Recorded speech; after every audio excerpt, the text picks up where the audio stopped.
السلام عليكم ورحمة الله وبركاته. أهلا وسهلا بإخواتي وديما ديما فلسطين. قناة جديدة معاكم، قناة اللعيب دبل 6 القناة الخاصة بتاعتي، وهيكون معايا اللعيب 6 4 ستات. كتر حبنا في الستات حطيت لكم 4 ستات. تمام. هنتكلم في كل الأحداث الرياضية على الساحة، الدوري الإنجليزي، الدوري الأسباني، لاعبين المحترفين في أوروبا. هكلمكم على الدوري المصري، هكلمكم على كل الأحداث الدايرة عموما، تصفيات كأس العالم اللي هتبتدي الشهر الجاي. تمام. هنتكلم على المنتخب المصري، على المنتخب الجزائري، هنتكلم المنتخب التونسي، المنتخب المغربي، المنتخب الليبي، المنتخب الموريتاني، المنتخب الليبي، حتى المنتخب الليبي، جيبوتي كل الاحداث الرياضيه المتعلقه بالمنتخبات العربيه والانديه العربيه في البطولات القاريه. وان شاء الله تكونوا مبسوطين معانا، وتبقى اضافه قويه برضو لقناه كوره عربيه 1 2 3 فيفا الجيري. ونبتدي النهارده ان شاء الله الحلقه معاكم. طبعا حضراتكم عارفين الاستاذ وليد كريكا صديقي من الجزائر، ربي يحفظكم ان شاء الله، ومرحبا بكم خوتنا في مصر، نادي قسطنطينه، واهلا ومرحبا بخوتنا في الاهلي وخوتنا في الزمالك. ربي يحفظكم ان شاء الله، وعاونوا اخوكم احمد. يا الجزائريين احنا الحمد لله يا اخي راهم يدعموا في الحاله، حتى المصريين وسوا دعموا الحاله. يا اخي المصريين شويه راقدين يا اخي احمد، معلش لازم ينشطوا الحاله. بس مرق لهم بس وافضلهم عشان كنت مشغول شويه. مفضلهم ان شاء الله، ان شاء الله يا اتواصل معاكم. يعني اكيد انتوا بتتابعوني على القناه الثانيه، قناه كوره عربيه. القناه الثانيه برضو قناه اللعيب، برضو هتضيف لكم كل جديد، تقدروا ان انتوا بكل سهوله تعرفوا الاحداث الرياضيه اللي على الساحه ونتائج المباريات. ويلا نبتدي. هنبتدي النهارده بالدوري الانجليزي. النهارده الدوري الانجليزي حضراتكم عارفين الارسنال لعب، كسب نتيجه كبيره جدا 5-0. الارسنال فين النني صح؟ في النني اللي مجنني 5-0 على شيفيلد يونايتد. لعب ولا لا؟ اكيد ما لعبش، من غير ما ادور من غير ما نسال يا راجل. هو على طول النني حاليا يعني مركز فين؟ مركز في النادي الجديد بتاعه اللي هو ربي يوفقه ان شاء الله يا اخي. نادي النني. تمام. وهو ايامه اخيره مع نادي الارسنال، غالبا هيبقى اخر موسم له، وبنتمنى له التوفيق من الناس المحترمه النني. تمام. النهارده الارسنال طبعا عارفين حضراتكم بيدربوا مايكل ارتيتا، صديق النني وحبيب النني. تمام. الارسنال النهارده سجل الاهداف الخمسه. ادوارد نيكيتا في الدقيقه 28، بعدين اضاف الهدف الثاني الدقيقه 50، بعدين اضاف الهدف الثالث الدقيقه 58. كان متالق، هاتريك النهارده. فابيو فييرا ابن باتريك فييرا في الدقيقه 88 سجل الهدف الرابع. كان يلعب في جلادباخ جابوه الارسنال. وبعدين تاكاهيرو تومياسو ده لاعب ياباني في الدقيقه 96 سجل الهدف الخامس. طبعا حضراتكم عارفين ان الدوري الانجليزي دوري قوي جدا، وهو يعتبر اقوى دوري موجود على الساحه، من اقوى الدوريات في العالم. اقوى دوري في العالم هو الدوري الانجليزي يا اخي. دي حقيقه. بعدين يجيو الدوريات الاخرى. دي حقيقه. طبعا كلاسيكو الارض كان النهارده برضو برشلونه وريال مدريد. نتيجه كانت مفاجاه للناس. انت يا اخي احمد انا كنت متوقع اي فريق تحب انت؟ والله انا الفريقين ما بحبهمش، انا غير الناس كلها. ايوه. اقول لك ليه؟ لان انا بشجع النادي الاهلي المصري. النادي الاهلي المصري بينافس نادي ريال مدريد على البطولات القاريه. يا اخي لا شوف، في افريقيا واسيا في اوروبا صاحبي صعيبه. معلش بس احنا كنا سنه 2014 ان لم تكن الذاكره كنا رقم 1 على العالم في البطولات القاريه. سبقنا نادي الميلان، سبقنا نادي اي سي ميلان كان هو الاول سنتها. تمام. ونادي الاهلي قدر ان هو يحصله ويسبقه، وكان نادي الميلان كاتب شعار على فانيلته سنتها ذا موست سكسسفول تيم ان ذا وورلد. تمام. انجح نادي في العالم. فمجرد ما الاهلي سبقوا في البطولات القاريه شالوا احترمونا وشالوا الشعار اللي هم كانوا كاتبينه او الكلام اللي كانوا كاتبينه. قعدنا لحد بقى ما جه زين الدين زيدان وعمل الثلاثيه التاريخيه 2016 و17 و18. بدا الريال يحصلنا، وبعدين زاد عليهم كمان 2022. بقينا بقى نقول يا رب. يعني انا واحد راجل مصري مش من حواري مدريد، ما اتولدتش في مدريد ولا اتولدت في اسبانيا، فانا راجل بشجع. احنا في الجزائر تقريبا كل الفرق تلقى مثلا يشوف المنتخب الوطني ويشجع فريق المدينه تاعو ويشجع فريق من اوروبا. كل الجزائريين تقريبا. فانا حاليا يعني ممكن بحب ريال مدريد طبعا، هو رقم واحد في العالم، مفيش جدال. لكن في البطولات القاريه ببقى متحفظ شويه في الريال وهو بيلعب في اوروبا. بشجع نادي ليفربول عشان نجمنا الكبير محمد صلاح. لا هذه الفروق اكون امين معاكم يعني. بشجع ليفربول في اوروبا والاهلي في مصر. تحس روحك عندك شويه انتماء لفريق ليفربول عشان صلاح، نهضروها صراحه. ايوه.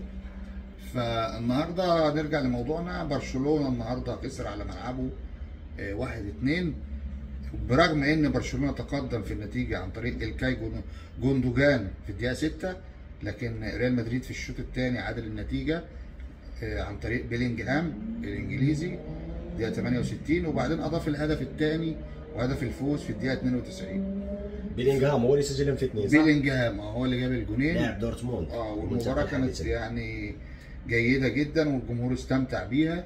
وطبعا حضراتكم عارفين ان دي طبعا نتيجه غير حاسمه، لان الدوري الاسباني لسه طويل وفي مجال للتعويض. تمام. عندنا في الدوري المصري بتاعنا الجميل الظريف دوري الادفنتشرز ودوري الحاجات الجميله، قطايف اللطايف.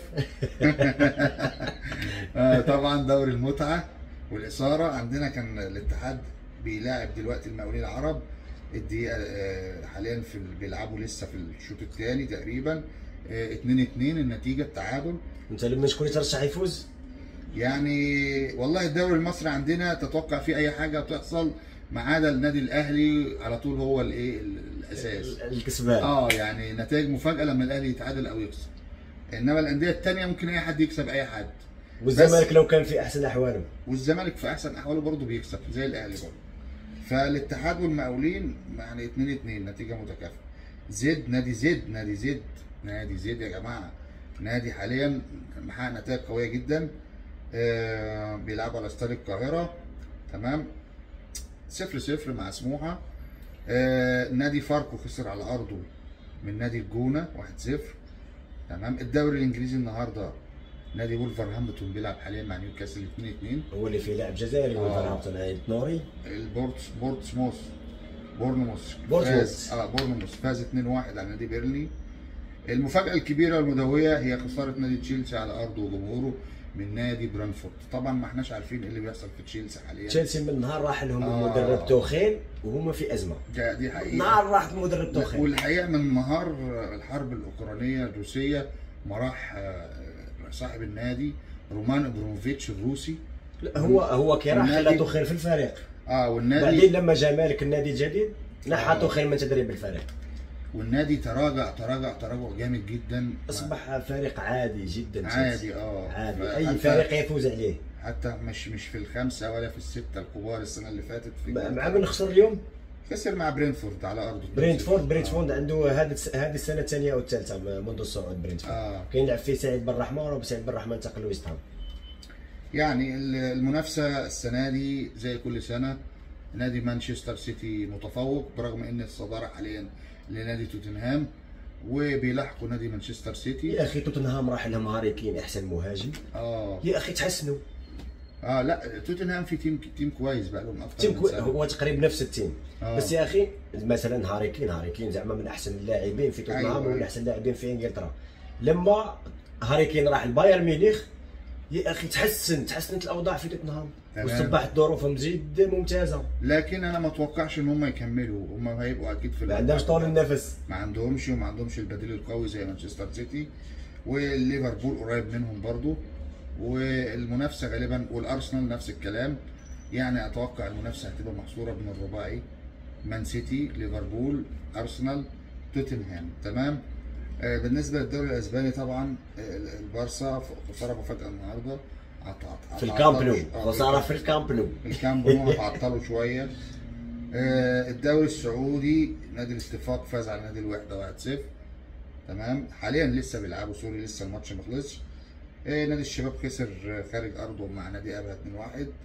الفيحاء خسر على ملعبه من النصر بتاع كريستيانو رونالدو. النصر السعوديه اخيرا 3-1 وقلص الفارق مع المتصدر الهلال 4 نقط. الدوري الايطالي يوفنتوس لسه هيلعب دلوقتي مع هيلاس فيرونا. حتى اليوفي قدم في اداء متذبذب جدا. ليتشي خسر على ارضه من نادي تورنتو. ليتشي يلعب فيه احمد توبه لاعب جزائري. تمام. ساسولو اتعادل مع نادي بولونيا 1-1. الدوري الالماني نادي لايبزيج حاليا بيلعب نادي كولن، فايز 6-0، معرفش لسه بيكملوا ايه. كفايه يا عم. نادي فيرد بريمن 2-0 على يونيون برلين، النهارده خلص. نادي اوجسبورج فاز على فولفسبورج 3-2. نادي بروسيا مونشن جلادباخ، اسمه صعب شويه، جلادباخ، وده كان بطل اوروبا في الثمانينات، وجيل الخطيب محمود الخطيب لما كان احسن لاعب في افريقيا. دورتموند وجلادباخ نفس المدينه صح؟ جاله عرض في مونشن جلادباخ لما كان بطل اوروبا، والخطيب ما رضاش يسافر، قرر يكمل مع الاهلي. فاز على نادي هايدنهايم. هوفنهايم لا هايدنهايم. غير هوفنهايم. تمام، جاي لك في هوفنهايم دلوقتي. فاز 2-1. البايرن نتائج ما اعرفش البايرن يا جماعه يعني ايه حله، بقى له دلوقتي 10-11 سنه بياخدوا الدوري ومفيش حد قادر يوقف. 8-0 على نادي دارمشتات. هذا فريق جديد في البطوله الالمانيه. شتوتجارت خسر على ارضه من هوفنهايم 3-2 اللي وليد بيحبه. الدوري الفرنسي ستاد ريمس فاز 1-0 على لوريان، وحاليا لانسا هيلعب مع نانت كمان شويه. نتكلم على الدوري البرتغالي. جيل فيزنتي مع سبورتنج براجا لسه هيلعبوا. فيتوريا جيماريش فاز 3-0 على تشافيز. بنفيكا فاز 1-0 على نادي كاسابيا، او لسه حاليا المباراه شغاله. الدوري التركي ادنا ديميرسبور 3-0 على كونيا سبور.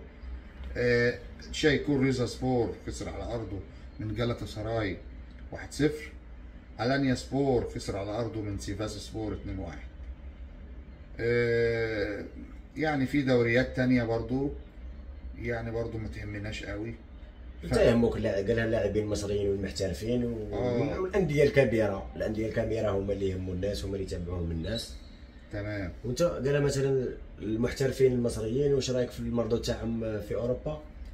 والله حتى الان بارز منهم عمر مرموش في نادي فرانكفورت. لعبوا مباراة في الاتحاد في كاس الاتحاد الاوروبي، سجل مرموش وسجل السخيري. متألق الحقيقة. وشعيبي قدم تمريرتين حاسمة والثالثة ما حسبوهاش، نفس ديما يحاولوا تمريرة حاسمة. والاخ الثاني طبعا حضراتكم عارفين تريزيجيه في تركيا، يعني هو المفروض يروح نادي اكبر من كده، بس ما حدش بيدعمه قوي في تركيا. عندكم برضو بعض اللاعبين المصريين في الدوري السعودي زي طارق حامد بيلعب في نادي دمك السعودي. في عندنا برضو محمد صلاح طبعا متألق مع ليفربول، النجم الاول يا سجل هدفين في من نجوم الدوري الممتاز، الدوري الانجليزي الممتاز. النني لسه كنا بنقول ما بيلعبش مع الارسنال. في عندنا مصطفى محمد مع نانت برضو بيقدم عروض قويه جدا. يعني دول اغلب اللعيبه اللي عندنا المحترفين. في سام مرسي برضو، بس برضو ما حدش بيتابعه، من انجليزيه. في عندنا احمد حسن كوكا، انا شخصيا مش بتابعه برضو لانه ما قدمش اي حاجه للمنتخب.